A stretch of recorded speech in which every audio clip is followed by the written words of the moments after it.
So remember I mentioned a guy called Allan Pinkerton who was the head of the Secret Service. It wasn't called that, but he was quite kind of self-aggrandizing, and he called himself the chief of the Secret Service before it had such a name. But he actually ended up on the tail of a Southern socialite called Rose O'Neill Greenhow.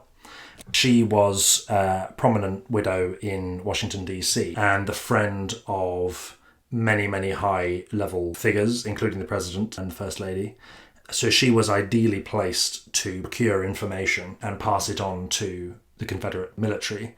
Her famous exploit was she had Senator Henry Wilson. She would sort of flirt. She was very sort of comely and attractive, and so she would use her charms to elicit information out of her admirers, one of whom was Senator Henry Wilson, who was rather loose-lipped about General McDowell's preparations for the First Battle of Bull Run, which you'll remember me telling you about, or First Manassas, which was the great early Confederate victory. Part of the reason that it's such a great victory for the Confederates is they saw it coming because of information that she had procured from Senator Henry Wilson.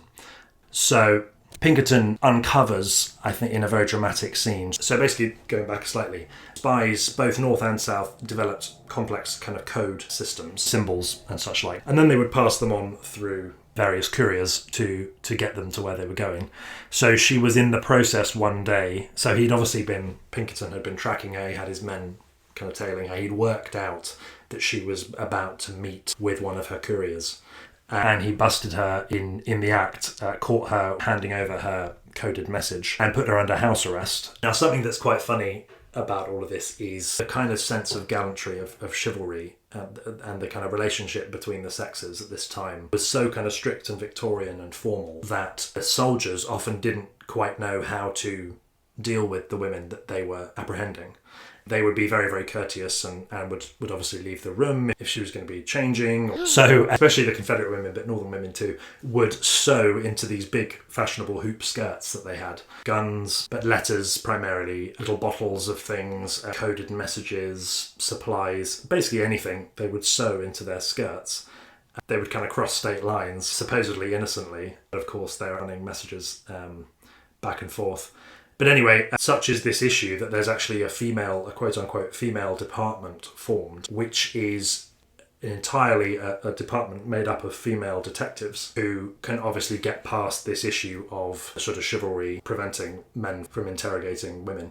So it's the female detectives who are able to get them to do strip searches and all the rest and uncover these things. It takes them a while to get there. And the other aspect to this is, especially in the South, it was considered, if you were talking to a Southern lady, manners were absolutely everything in the South. And so if you were seen to be abrupt or rude or overly familiar, the women would kick up a big fuss. And if the women kicked up a big fuss, the men would kick up a big fuss. And so Lincoln is aware of this whole kind of delicate situation. And so he actually instructs the military to be quite careful and quite lenient, because, again, Maryland, he doesn't want secessionist feeling to be flaring up any more than it has to be. So they're really, really worried about how the military are treating Southern women.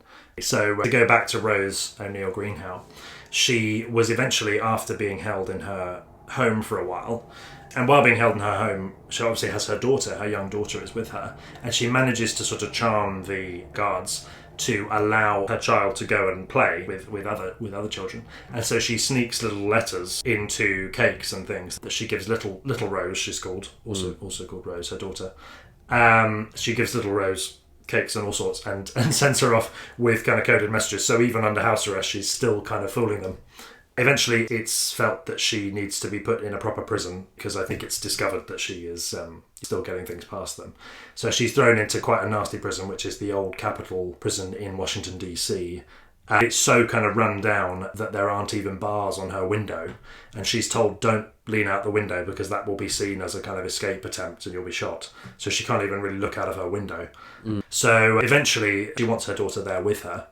So they bring her daughter, and her daughter gets very ill, but she hates the Union soldiers so much that she won't let their military doctor come and help her little girl.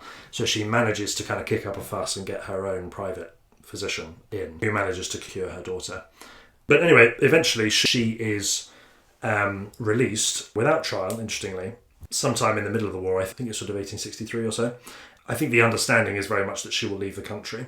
So she goes to Europe. She writes her memoirs in exile, She makes a real packet off of her memoirs, $2,000 in gold sovereigns. So she's coming back on a blockade runner ship, so ships that would... Because obviously the Union have a massive blockade of the South at this point, navally, because they're trying to strangle the South, and they're very successful blockade. But you, of course, had blockade runners, which were ships that would kind of bravely try and get through the lines. So she was on one of these, sneaking back into the country, and she had sewn $2,000 in gold coins into her skirt, as she was used to sewing all sorts of things into her clothes. And tragically, the ship runs aground. She gets into a little rowboat, but the rowboat capsizes, and the weight of the gold coins in her skirt pulls her under and drowns her, very sadly.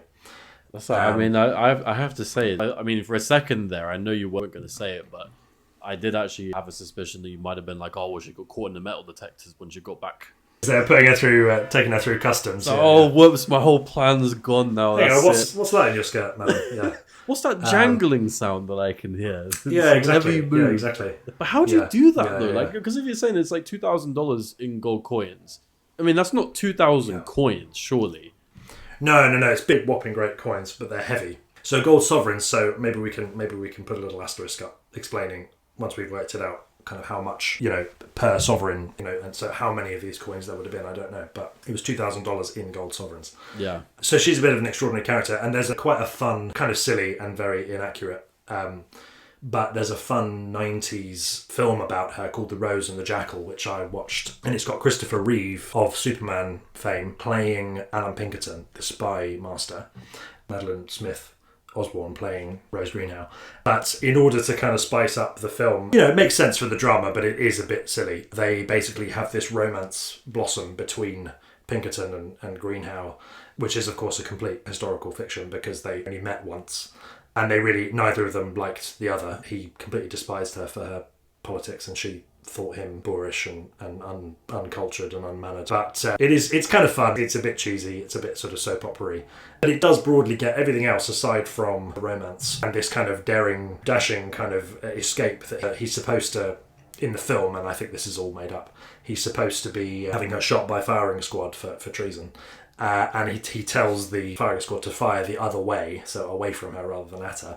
And then at the same moment that they fire away, he shoots the lock on the gate and kind of ushers her out and drives her off to Richmond, from whence she will then go overseas. But of course, all of that is completely invented. I think it was very mundane. She was just sort of let out one day. It was just decided she was a troublesome prisoner. She probably wasn't much more damaged. Not worth it, really. So, of course, they add all of this for drama. And it's good fun. It's kind of cheesy, good fun. But it's a fascinating story. She's quite something. She's an impressive character.